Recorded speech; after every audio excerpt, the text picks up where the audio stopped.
Il se passe quelque chose à l'intérieur de nous tous, une sorte de guerre silencieuse dont on ignore souvent l'existence. Son nom? L'inflammation de bas grade. Ce n'est pas une blessure qu'on peut voir, non, c'est bien plus sournois. C'est une réaction discrète mais constante qui à long terme peut vraiment faire des dégâts. Alors aujourd'hui, on part à la découverte de cet ennemi intérieur. Cette image du feu qui couve, elle est parfaite, non? Ce n'est pas le grand incendie spectaculaire qui alerte tout le monde, non. Ce sont des braises, cachées, qui grignotent petit à petit les fondations de notre corps, de l'intérieur. Et c'est justement parce que c'est discret, presque invisible, que c'est si dangereux. Alors, attention, il faut bien faire la différence. Il y a deux types d'inflammation. D'un côté, on a l'inflammation aiguë. Elle, c'est notre allié. Pensez à une coupure qui devient rouge et chaude. C'est le corps qui se défend. C'est intense, rapide, et ça nous protège. Et de l'autre côté, il y a notre sujet du jour, l'inflammation de bas grade. Elle est silencieuse, elle dure longtemps, et elle n'est pas là pour combattre un virus, mais elle naît d'un déséquilibre interne. Bon, maintenant qu'on a posé les bases, plongeons au cœur du réacteur. Comment ce feu démarre-t-il? Et surtout, qui sont les responsables?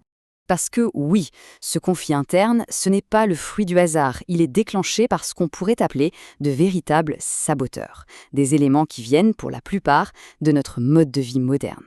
En général, on peut identifier 4 grandes sources. D'abord, un tissu graisseux qui a trop grossi. Ensuite, un déséquilibre de la flore intestinale, notre fameux microbiote. Bien sûr, on ajoute à ça le stress chronique. Et on termine avec une alimentation qui a tendance à jeter de l'huile sur le feu. Chacun de ces points est une allumette potentielle. Et très souvent, le coupable numéro 1, c'est le tissu adipeux. Quand les cellules graisseuses deviennent trop grosses, elles changent complètement de rôle. Au lieu d'être de simples entrepôts d'énergie, elles se transforment en véritables petites usines à fabriquer de l'inflammation. Allez, pour que ce soit plus parlant, donnons-leur des visages assez méchants. Voici Adipo le gros, la cellule graisseuse qui a pris trop de place.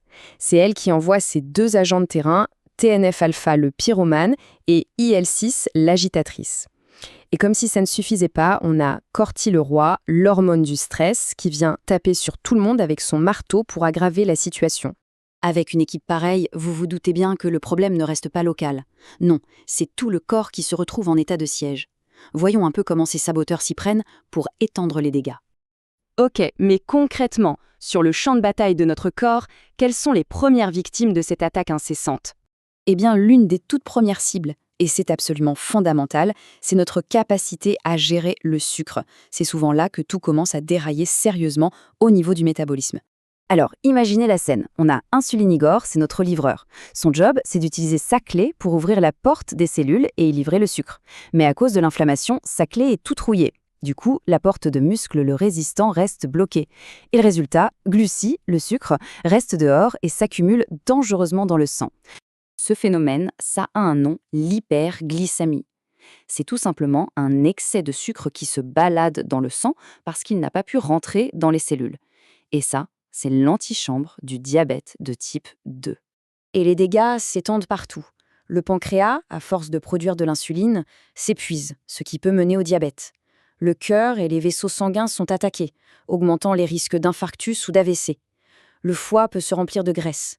Et même notre cerveau n'est pas à l'abri, loin de là. Justement, arrêtons-nous un instant sur le cerveau, parce que l'attaque qu'il subit est particulièrement insidieuse.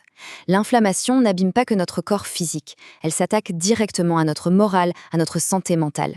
Et voilà comment ça se passe. Les cytokines, nos fameux pyromanes, arrivent à traverser la barrière qui protège le cerveau. Une fois dedans, elles sèment la zizanie, elles activent l'inflammation cérébrale. Et les conséquences sont directes. La production de sérotonine, l'hormone du bien-être, est bloquée. La dopamine, celle de la motivation, est perturbée. En gros, le cerveau est chimiquement en mode déprime. Bon, le tableau est un peu noir, je sais, mais la bonne nouvelle, c'est que tout n'est pas perdu. Face à ces saboteurs, il existe des héros capables d'intervenir. C'est là que l'histoire prend un tournant, parce que oui, on peut riposter. Et voici la cavalerie. On a Sportina, la super-héroïne de l'activité physique. Oméga, le pacifique, le chevalier armé de son épée anti-inflammatoire. Et Probio, le réparateur, qui vient remettre de l'ordre dans notre microbiote avec son armée de bonnes bactéries. Le plus important à comprendre, c'est que ces héros ne sont pas de la science-fiction. Ils incarnent des stratégies bien réelles, accessibles, des leviers d'action puissants pour éteindre l'incendie et reprendre le contrôle de sa santé. Alors comment on fait pour mobiliser ces héros? Parce que c'est ça la clé. Nos choix de tous les jours, ce sont eux les renforts. C'est eux qui vont faire pencher la balance d'un côté ou de l'autre. Le plan d'action est simple, en 4 étapes. 1. Adopter une alimentation qui calme le jeu. Pensez aux poissons gras, aux fruits rouges, aux légumes verts. De quoi désarmer les pyromanes. 2. Bouger. L'activité physique est un puissant anti-inflammatoire naturel. 3. Gérer son stress pour que Corti-le-Roi se tienne tranquille.